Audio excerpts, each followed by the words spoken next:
الحمد لله رب العالمين، والصلاة والسلام على خاتم النبيين وعلى آله وأصحابه أجمعين. جنت د مومن هغه ارمان دی چې په هر دعا کې د رب العالمین نه غواړي. د دې جنت په وجه باندې مؤمن ورځ او شپه په ځان یو کړی ده. د الله رب العالمین بندگی کوي، د الله رب العالمین عبادتونه کوي، د سر او مال قرباني ورکوي، پنځه وخته مونځ پابندۍ سره کوي، د شپې تهجد ته پاڅېږي، شراق ساخ مونځ کوي،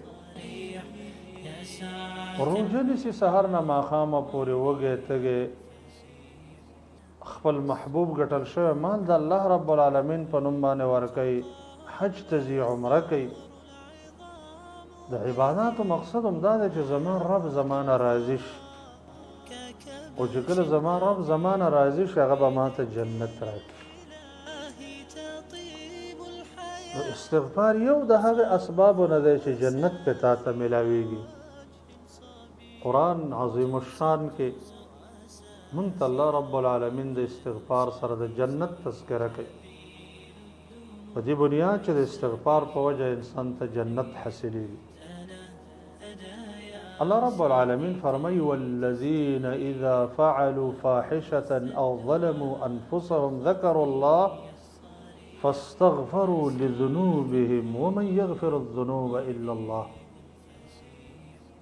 ولم يصروا على ما فعلوا وهم يعملون وهم يعلمون ولم يصروا على ما فعلوا وهم يعلمون أولئك جزاؤهم مغفرة من ربهم وجنات تجري من تحتها الأنهار خالدين فيها ونعم أجر العاملين.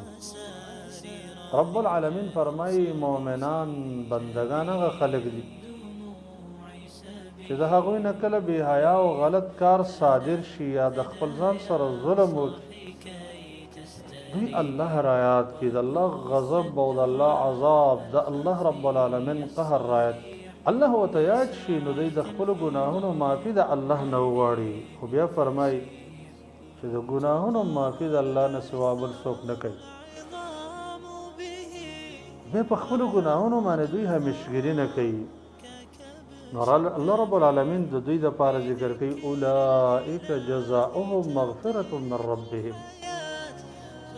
د دغې خلکو دپاره د رب د طرف نه مغفرت دی او جنتونه دي چې د هغې نه لاندې به نهرونه بهیږي او دوی به په هغې کې همیشه او دا ډېر د دغې عمل کوونکو ښکلی اجر دی. په دې آیت کې الله رب العالمین موږ ته د استغفار سره سره موږ ته د جنتونو تذکره وکړه، او دا د دې خبرې دلیل دی چې د استغفار په وجه باندې الله بندگانو ته جنت ورکوي. د استغفار یو لویه فایده دا ده چې کله بنده د هغې د زړه شوق، مینه، تعلق د دې عبادت سره د انسان چې څومره ګناهونه کوي رب ورته معاف کوي. ځکه د ده طبیعت دا دی چې ګناه چې کېږي او مغفرت غواړي، ګناه چې کېږي او مغفرت غواړي. هر څومره عظیمه ګناه چې هر څومره لوی لوی ګناهونه چې د انسان کوي الله یې معاف کوي. حدیث امام بخاری او امام مسلم رحمه الله نقل کړی دی د ابو هریره رضی الله تعالی عنه نه. هغه فرمایي چې رب العالمین فرمایي و چې کله یو بنده ګناه وکړي نو دا بنده وایي اللهم اغفر لي ذنبي، یا الله ما نه خو ګناه وشو، الله زما ګناهونه معاف کا. رب العالمین د انسان ناراضي شي او د ډېرې مینې د وجې نه دا ووایي چې اذنب عبدي ذنبا فعلم ان له ربا یغفر الذنب ویأخذ بالذنب. وګورئ زما د بنده نه ګناه وشوه خو بیا ته په دې پوه شه چې زه یو رب لرم هغه په ګناه رانیول کوي او ګناه معاف کوي. ای زما ملایکو تاسو ګواه شئ ما دې ته دا ګناه معاف کړه،